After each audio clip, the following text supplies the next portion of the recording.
எதுவாக இருந்தாலும் சரி, எதுவாக இருந்தாலும் சரி. இது இங்கிலீஷில் no matter what, no matter வாட்னு சொல்லலாம். எக்ஸாம்பிள், எதுவாக இருந்தாலும் நான் உன்னுடன் எப்போதும் இருப்பேன்.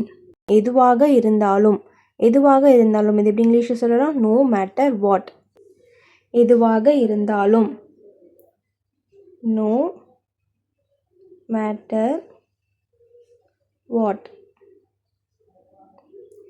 நான் உன்னுடன் எப்போதும் இருப்பேன். நான் அப்படின்னா ஐ.